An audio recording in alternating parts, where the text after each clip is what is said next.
Hey guys, this is Comic Uno, and today I'm doing Comic Uno's Best Comics of the Week. And before I jump into this episode, we do have a Kickstarter going on right now for our comic book podcast where we talk about our favorite comics of the week and comic book news. So be sure to check that out. We really want the viewers to participate and be part of the show, so you have an opportunity to recommend comic issues, graphic novels, and really be part of the show, like I said. So definitely go check out that Kickstarter. And of course, in the comments below, let me know your pick of the week, because at the end of the episode I do the viewers pick of the week. So let's jump into this week's haul. I had 13 books this week, which is a pretty average amount of books for the week usually for me, and I did get every Future State book for issue 1. So starting next week, I am not getting every Future State book. I'm just getting the books that I really enjoyed from the issue 1s, but this was the last week to try them all out and see if there was any surprises. So number 13 for me this week was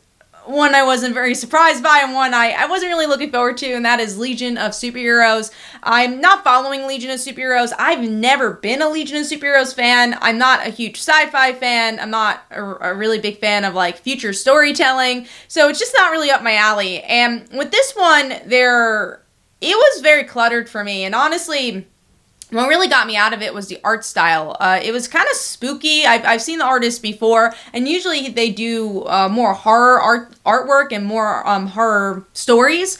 So it's kind of weird to see kind of this future story, which is obviously the Legion of Superheroes, with this style of art. And I really just couldn't get into the characters for this one. There was nothing that grabbed me. So overall, giving that 1 stars. It really just was not up my alley. So that is number 13. Moving on to number 12, which is a book I was actually looking forward to and I was disappointed with, and that is Future State Suicide Squad issue 1. The reason I was looking forward to this, I liked the previous Suicide Squad run. I thought it was definitely one of the better Suicide Squad stories that I've read in the past. And then also we have the hype with Peacemaker. You know, he's going to be leading the Suicide Squad, or he's going to be a bigger character with this new run of Suicide Squad. So it's one of the Future State titles that actually does seem like it's tying into the future of DC Comics. So I was like, okay, that's interesting. It's the same creative team. So, I picked this one up, and I don't really get the Suicide Squad, which was disappointing. So you don't actually get the Suicide Squad until the end of the issue. So you get to see the Justice, I think they're called the Justice Squad, and you do have Superboy Prime, so you understand how he's related. Because I believe Superboy, not even Superboy Prime, I'm sorry, I think it's just Superboy. But that character is going to be in Suicide Squad. It's like, okay, how does he end up there? So, yeah, the Justice Squad versus the Suicide Squad. And that's how the issue ends. The thing that you wanted. And it reminded me of the War of Metropolis book, where it took so long to get to the actual premise of the book. Black Adam also didn't quite care about it. I know he's going to have a bigger role in the DC Universe in 2021, and that was teased in Eternal Winter, which I didn't really read. So, just wasn't up my alley. Also, the artwork is so metallic. Now, I get there were actually metallic characters in that story, but it just didn't do it for me. So, giving that one 2 stars, and that is number 12. All right, moving on to number 11, which is X-Men, issue 17. So, X-Men for me, I like this book a lot, but it is very, I don't want to say unserialized, because it's Jonathan Hickman. So he plants a seed like 5 years ago, and then it'll pay off. So I can't say it's not serialized, but it's not. It does feel very one-shotty. So, you had the Exosword stuff, and now you're with Jean Grey and Cyclops and Storm's here for some reason. And honestly, just the stuff they were going through didn't interest me. Another thing is, I'm not a huge fan of artwork. Even though it kind of had this Jim Lee, old-school X-Men vibe to it, it just didn't do it for me. I was just kind of bored with this issue. So overall, giving that 2 stars, and that is number 11. Moving on to number 10, which is another Future State book, and one I probably would have given a try for issue 1, and that is Future State Batman Superman. It's so confusing to keep up with these Batman Superman characters, because Future State, there's all different timelines. maybe different multiverses. I don't know. Honestly don't know where everything is taking place with Future State. But this one's actually Bruce Wayne and Clark. So if you've been missing them, even though it's only been really a month, and also because we already seen Clark and Batman, but if you missed them together in kind of more of a classic form of superhero storytelling, that's kind of what this is. And honestly, that's why it's so low. It felt kind of generic to me. It's them teaming up for some mystery slash, superhero team up adventure, and there's people turning into animals, and they gotta figure it out, we've seen this, we've had a Batman Superman book, it's not out of the ordinary, and they do tie in a little bit with some of the Future State events, especially with the Batman stuff with the Magistrate, so they do deal with that, but yeah, wasn't feeling this one. I usually don't pick up Batman and Superman for that very reason. Usually it's just very one-off storylines, not a lot of continuous story, besides the Joshua Williamson stuff that was connected more to the death metal stuff. But yeah, overall, wasn't a fan of this one. Giving that 2.5 stars. It just kind of felt generic to me. And also, I think it's supposed to be a lead-in to the next Batman Superman creative team, and didn't really sell me on that. So that was I gave that actually 2 stars, and that was number 10. All right, moving on to number 9, which is, I believe, I actually dropped one of them. Yeah, so the next one's actually Superman vs. Imperius Lex issue 1, which is a digital comic I read. And this one I was not looking forward to. This was definitely one next to Legion of Superheroes I probably wouldn't have picked up if I wasn't trying out all the issue 1s. And again, also like Legion of Superheroes, it's a futuristic style storytelling. It actually kind of had this Thor vibe because there's a council and even one of the Guardians is part of it. Lois is part of it. And we get to see robots and companies and all of that fun stuff with Lex. And not my thing. Not a bad story. I think it had a pretty interesting cliffhanger, which is why it's higher, but not my type of story. The cliffhanger didn't do it for me with Lois. And yeah, just, again, it's so weird to read these Future State titles because you have Old Man Superman like 3 times. So you had Immortal Wonder Woman, there's another Old Man Superman, you have an Old Man Superman here. It's just too many versions of the same character in a very small amount of time with this 2 months of Future State. So that is number 9. Moving on to number 8, which is Fantastic Four, issue 28. And this is the end of the arc that deals with Franklin's powers a little bit more. There's a villain that has to do with his kind of multiverse powers, and Silver Surfer shows up in this issue. It was just kind of messy. There was a lot going on in this issue. By the end, everything's resolved and everyone's happy, but it misses the character beats I usually enjoy from the Fantastic Four. I like the series when it kind of slows things down and they're just at Yancey Street being a family and being a superhero team. Once it goes into the heavy sci-fi, I feel like that's the theme of this week, but once it goes into the heavy sci-fi, mishmash, here's 20 things thrown at you type storytelling, it gets a little cluttered and for me a little uninteresting, even bringing Silver Surfer into this. But it is the end of the arc, so we are going to get some King in Black stuff, which I'm excited for. It means we'll hopefully be on Earth and be dealing with those events. So I'm giving that 2.5 stars, and that is number 8. Moving on to number 7, which I was a little conflicted with, and that is Batman The Adventures Continues, issue 8, which I believe is the last issue. I don't know. I haven't seen anything else solicited for this, and I don't follow the digital comics for this series. But this one was okay. I was expecting a little bit more of an emotional / character-driven arc between Harley and Poison Ivy, because it's something... Their romantic relationship is something that was very hinted with in the cartoon. That's why it even started in the comics, is because of the cartoon. So I thought this was the opportunity to really highlight that, to really showcase that relationship. Honestly, I don't even know if they're together here. They nudged that they were. There was some kissing there on the cheek. There was definitely some moments where we got to see them bond and be close, but then Harley keeps mentioning her ex and keeps mentioning Joker, so honestly it was a little confusing if they were together or not. And that took me a lot out of the books. I felt like it was a perfect opportunity to explore that. And they also make some references to the Harley Quinn animated show, which I think has done that story and character story in general so beautifully. And I love that show. So to see some reference here and then not really follow through with the brilliant character work that's done on that show, and obviously had a lot of influence from Batman the Animated Series, it's a little disappointing to see.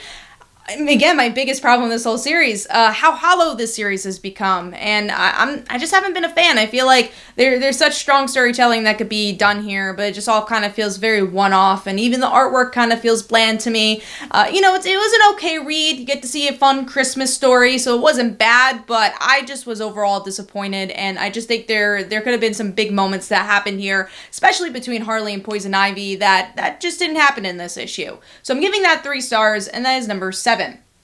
Moving on to number 6, glad to see this higher, and that is The Amazing Spider-Man issue 58. So this one does move the plot a little bit more. I feel like this book has been pretty stagnant for a while, but at least we get to see Harry, his whole situation being kindred affecting his personal life. So Peter goes to see Liz, which we haven't seen Liz in a while, and I do feel like she's a character that is a little wishy-washy, and not because of the character. I just think that every writer has a different version of her. Sometimes she's super evil and she's all this businesswoman, capitalist, sometimes villain. So we get to see that with Liz Allen, especially the Dan Slott run. And then we get this version of Liz Allen's like, okay, old high school friend, end up with Harry, I'm gonna cry. So it's kind of weird to see. I don't know exactly who Liz Allen is at this point and what direction they're going with the character. But I like seeing some personal movement. So we get to see, okay, Harry's doing this stuff and he does have a family. We do need to question that. And I like that it's that conversation between Peter and Liz. Her reaction, I think, was a little phoned in. I think that was the easier reaction. It's like, okay, I'm going to cry. Oh no, Harry's doing this. Even though I feel like Liz is a much more developed character than that. So I was a little disappointed with that, but I did like seeing Norman barge in and seeing Peter's personal life in shambles, because that's always the best part of Amazing Spider-Man. And that also happens with Mr. Negative and Aunt May. Aunt May is trying to take care of Mr. Negative. Things do not go well. She's obviously at risk right now. The actual Mr. Negative stuff, I'm not a Mr. Negative fan, so I didn't quite care about it, and even the Kingpin stuff at the end, I'm like, oh, that was kind of a mediocre cliffhanger. But overall, I thought the personal struggles Peter went through and even what Harry was going through made this issue for me, and I like that it had some progress overall. Even the artwork was pretty solid. There were times where Liz, I felt like, overreacted at points in the facial expressions as well, but overall it was pretty solid artwork. So I'm going to give that 3.5 stars, and that is number 6. Moving on to number 5, which is Captain Marvel issue 25. I got the Alien variant. I thought that was very cool. Definitely my favorite cover of the week. And Captain Marvel issue 25, I actually thought was the strongest of this feature arc. I haven't been loving the feature arc. I just felt, again, we keep going to it, and maybe because it's Future State. I don't really like futuristic storylines, so but this doesn't really rely on futuristic stuff. It introduces a lot of new characters at once, but there is an emotional thread here that I'm glad was introduced, because I didn't quite care about Namor's son. But then we get to see, maybe a bit expositionary, but we do get to see Namor's son has killed Namor, his relationship with his mother, which is Enchantress. So there are some really interesting character beats that made you care about the adventure a little bit more, made you care about Carol getting out of this. And at the end, there's a pretty epic cliffhanger where we get to see Thor's daughter use the hammer and give that energy to Carol, and she's kind of has this high power thing going on by the end. So I enjoyed this issue. I thought it was one of the better issues of this arc, and interested to see where it goes. I actually wish this issue and the story in this issue was introduced a little earlier in the arc for me to be invested in those previous issues as I was reading that. So maybe this is actually a better binge arc in some ways. So giving Captain Marvel issue 25, also very solid artwork as always, giving that 3.5 stars. So that is number 5. Moving on to number 4, which is Batman White Knight Harley Quinn issue 4. And this one picks up again too. So, I felt like, and this also happened with White Knight, the sequel. The beginning issues, like issue 1 was great, and then you had like a little bit of a slug in those issue 2, issue 3s. And now with this issue, I really thought it picked up stuff, and thematically was really interesting, because we get to see Harley's villains here being obsessed with her in a way that the Joker or even Jack was obsessed with her. And she's still trying to figure out, how could I be a good person even after doing all these bad things? And we really get to navigate her relationships with Joker and Batman, and how that affects the current story with this villain, and even the villains, the main villain, who's actually the action-y villain, which I believe is starlit. So there's some good action here, and most importantly, some good emotion. I've also loved the art style for this. It's different and a little bit warmer than White Knight and a little less gritty, but still kind of has the same pencils and vibe as White Knight to really show it's part of this universe. So I've been enjoying this series overall, and especially this issue I thought was pretty solid. So giving that 3.5 stars, and that is number 4. Moving on to number 3, which is Future State Dark Detective issue 2. Definitely one of my more favorite Future State books, and I would say even most consistent. And the reason this is so high is that I actually liked both stories a lot. So that's one thing is, and I keep saying this, is that it's really hard to review Future State, because sometimes you might really love the main story and not like the backup. And the backup is an issue of its own. They're not 3 pages. They're like 20-something pages. So it really affects the readership of the issue, and if you want to spend all that money on the issue. But this one had really 2 solid stories, because you have Red Hood. I'm going to actually talk about the backup story first, because Red Hood has been involved in the villain's side of the story here. So he's a traitor. He's going up against people wearing the mask, and he teams up with Ravager in this issue. So I liked seeing the other side and maybe how Red Hood got to this place. The artwork is very simplistic, but overall I was pretty impressed with the story and actually building the plot in the world of Batman Future State. So I thought Red Hood was pretty good. And also Batman. I think Mariko and Dan Mora has done a really good job at building the detective side of this story, where he has this kind of kook as a roommate who thinks everything's a conspiracy, and then you learn maybe he's kind of more right than anything, and Batman's trying to be Batman and try to figure out what's life after death, and also try to figure out the mystery behind everything that's going on and the people that tried to kill him. So, and also the artwork is so good, especially from an emotional standpoint. So overall, I've enjoyed the progression of this book and Bruce's point of view of Future State, and really, it honestly excites me even more for Mariko and Dan Mora's take on Detective Comics, which I'm super excited for in, I believe, March that's coming out. So I'm giving that 4 stars, and that is number 3. Moving on to number 2, a book I recently been picking up, and that is Daredevil issue 26.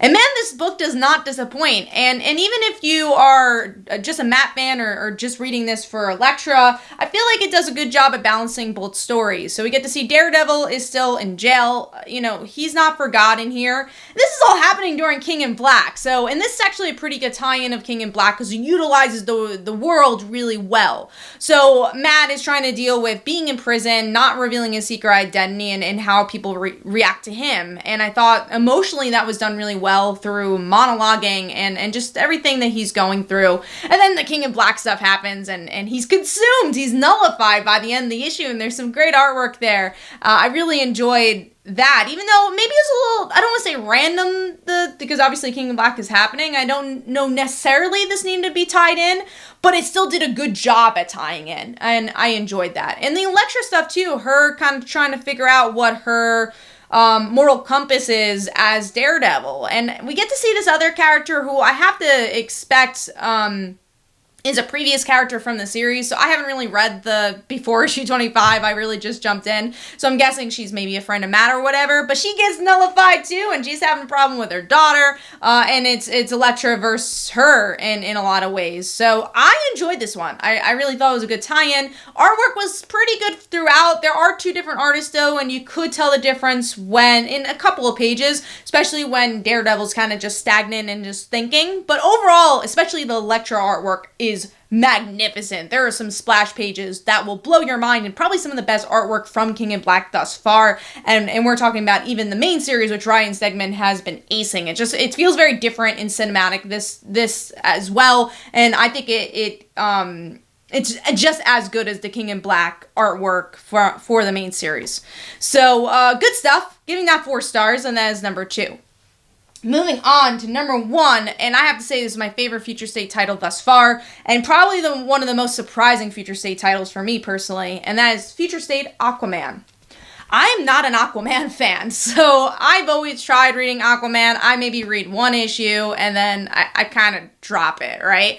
I've just never been a fan of Aquaman, but I really like his daughter a lot, and I liked her a lot in Justice League, and I really liked her in this issue. And what I enjoyed about this, and I will always say this and preach this with the Future State books, is that a lot of times I feel like I'm just thrown into something. I'm like, what's going on? Who's that character? Where's any of the emotional resonance? And here we are thrown into a world, but the way that Jackson and Aquaman's daughter is utilized, Andy, is utilized as POV characters, you care about them. And there are some shocking moments. And that's what I also want from Future State, is like, whoa, that just happened. You could do that because this is kind of Elseworld and this is a possible future. That's awesome.